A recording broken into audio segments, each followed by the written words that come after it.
बदल गई जीएसटी, लोगों में खुशी का माहौल है। पर क्या यह खुशी सच में लोगों के लिए है या उन कंपनियों के लिए जो प्रोडक्ट बनाती हैं? नमस्ते भारत, मैं हूं योगेश डोरिया और आप देख रहे हैं बिंदास अपडेट। आज हम बात कर रहे हैं भारत की अर्थव्यवस्था से जुड़ी एक महत्वपूर्ण अपडेट की। प्रधानमंत्री नरेंद्र मोदी जी की सरकार ने आज एक बड़ा फैसला लिया जो सीधे आम आदमी की जेब पर असर डालेगा। जी हां, जीएसटी यानी गुड्स एंड सर्विसेज टैक्स के स्लैब्स में बड़े बदलाव किए गए हैं। ये बदलाव जीएसटी काउंसिल की 56वीं मीटिंग में लिए गए, जिसकी अध्यक्षता वित्त मंत्री निर्मला सीतारमण जी ने की।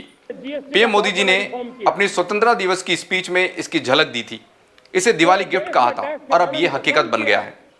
चलिए सबसे पहले समझते हैं कि जीएसटी क्या है और पहले क्या व्यवस्था थी, ताकि नए बदलाव आसानी से समझ आए। जीएसटी एक तरह का अप्रत्यक्ष कर है, यानी टैक्स है, जो पूरे देश में सामान और सेवाओं पर लगता है।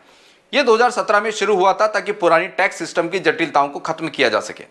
पहले जीएसटी में 4 मुख्य स्लैब थी: 5%, 12%, 18% और 28%। इसके अलावा कुछ आइटम्स पर 0% टैक्स था और कुछ पर अतिरिक्त सेस लगता था, जैसे सिगरेट या लग्जरी गुड्स पर। लेकिन अब यह सिस्टम और सरल हो गया है। जीएसटी काउंसिल ने फैसला लिया कि अब सिर्फ 2 मुख्य स्लैब रहेंगे, 5% और 18%।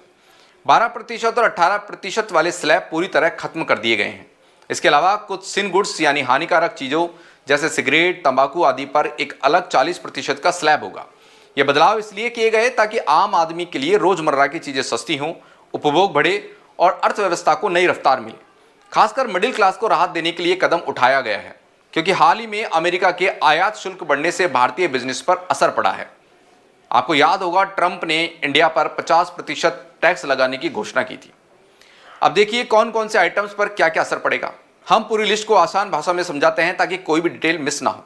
पहले 12% वाले स्लैब में ज्यादातर आइटम्स लगभग 99% अब 5% में आ जाएंगे। इससे ये चीजें सस्ती हो जाएंगी। उदाहरण के लिए घरेलू इस्तेमाल की चीजें जैसे हेयर ऑयल, साबुन की टिकिया, shampoo, toothbrush, toothpaste, shaving cream, cycle, tableware, खाने की प्लेट्स आदि, किचनवेयर, रसोई का सामान, अन्य घरेलू आर्टिकल जो आम आदमी रोज इस्तेमाल करता है। यह बदलाव कम आय वाले परिवारों को बहुत राहत देगा, क्योंकि रोज की जरूरतें सस्ती होंगी। 28% वाले स्लैब के लगभग 90% आइटम्स अब 18% में जाएंगे। इससे बड़ी चीजें भी थोड़ी सस्ती होंगी। उदाहरण के लिए घरेलू एप्लायंसेज जैसे बड़े टीवी सेट लगभग 32 इंच से बड़े, एयर कंडीशनर, मॉनिटर और प्रोजेक्टर, डिश वॉशिंग मशीन, वाहन जैसे बस, ट्रक, एम्बुलेंस और 3 व्हीलर, ऑटो रिक्शा आदि। पहले 28% था टैक्स, अब इस पर 18% हो गया है। छोटी कारें 1200 सीसी और 4000 mm से अधिक ना हो, और कुछ अन्य ट्रांसपोर्ट से जुड़ी चीजें।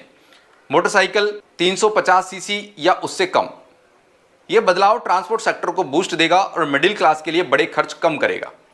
0% टैक्स वाले आइटम्स, कुछ जरूरी चीजों पर टैक्स पूरी तरह माफ रहेगा या नया जोड़ा गया है। उदाहरण के लिए यूएसटी मिल्क, लंबे समय तक चलने वाला दूध, पनीर और सभी तरह की इंडियन ब्रेड, रोटी, पराठा आदि। यह बदलाव किसानों और कम आय वालों को सीधा फायदा पहुंचाएगा। मानचित्र, charts, globe, pencil, sharpener, crayons, pastel अभ्यास, बुक, नोटबुक और इरेजर। 40% स्लैब वाले आइटम्स, ये वो चीजें हैं जो सेहत के लिए हानिकारक मानी जाती है। इन पर टैक्स बढ़ाया गया है या पुराना ही रखा गया है।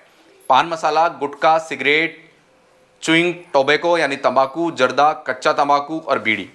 बड़े वाहन और प्रीमियम आइटम्स भी इस कैटेगरी में आ सकते हैं। इन पर पहले से लगने वाला कंपेंसेशन सेस जारी रहेगा जब तक सरकार के पुराने लोन और ब्याज चुकता नहीं होते। यह बदलाव इसलिए है ताकि ऐसी चीजों का इस्तेमाल कम हो। गारमेंट्स जो 2500 रुपए से ज्यादा के हैं, उन पर टैक्स 12% से बढ़ाकर 18% हो सकता है। इससे मिडिल क्लास और गारमेंट इंडस्ट्री पर असर पड़ेगा। लेकिन यह भी प्रस्ताव है। Clothing manufacturers association of India CMAI ने कहा कि इससे ऑर्गेनाइज्ड मैन्युफैक्चरर्स को नुकसान हो सकता है। कुछ सेक्टर जैसे textiles, agriculture, fertilisers, construction, transport और रिन्यूएबल एनर्जी भी टैक्स कट्स है। लेकिन डिटेल्स मीटिंग में फाइनल हुई। कब से लागू होंगे ये बदलाव? ये नए रेट्स 22 सितंबर 2025 से लागू हो जाएंगे, लेकिन तंबाकू और संबंधित प्रोडक्ट्स पर पुरानी दरें तब तक जारी रहेंगी जब तक कंपेंसेशन सेस के तहत लोन चुकता नहीं होता। क्यों किए गए ये बदलाव? पीएम मोदी जी की सरकार का मकसद है कि जीएसटी को और सरल बनाया जाए, जैसा कि 2017 में शुरू होने पर वादा किया गया था। मुख्य कारण उपभोग बढ़ाना। चीजें सस्ती होंगी तो लोग ज्यादा खरीदेंगे, जिससे अर्थव्यवस्था तेजी से बढ़ेगी। मिडिल क्लास को राहत, घरेलू बजट आसान होगा, खासकर महंगाई के दौर में। आम आदमी को फायदा, कम आय वाले परिवारों के लिए जरूरी सामान सस्ता। अर्थव्यवस्था को बूस्ट मिलेगा। एसबीआई रिसर्च के मुताबिक शुरुआत में रेवेन्यू थोड़ा कम हो सकता है, लेकिन लंबे समय में बढ़ेगा। पहले के रिफॉर्म से लगभग 1 ट्रिलियन रुपए का अतिरिक्त कलेक्शन हुआ था। अमेरिका के टैरिफ वॉर का जवाब, भारतीय बिजनेस को सपोर्ट करने के लिए घरेलू कंजप्शन बढ़ाना जरूरी। इसका राजस्व पर क्या असर होगा? कुछ राज्य चिंतित है, जैसे पश्चिम बंगाल की फाइनेंस मिनिस्टर चंद्रिमा भट्टाचार्य ने कहा कि इससे 47,700 करोड़ रुपए का घाटा हो सकता है। कुल मिलाकर 8 विपक्षी राज्यों ने रेवेन्यू प्रोटेक्शन की मांग की, लेकिन एसबीआई रिसर्च कहता है कि राज्य कुल मिलाकर फायदे में रहेंगे। इस साल जीएसटी से 14.1 लाख करोड़ रुपए से ज्यादा मिल सकते हैं। वित्तीय वर्ष 26 में एसजीएसटी से 10 लाख करोड़ और इवोल्यूशन से 4.1 लाख करोड़। औसत जीएसटी मूल्य 2017 के 14.4% से घटकर 2019 में 11.6% हुआ था। अब और घटकर 9.5% हो सकता है, लेकिन इतिहास बताता है कि रेवेन्यू पहले गिरता है फिर मजबूत रिकवर करता है।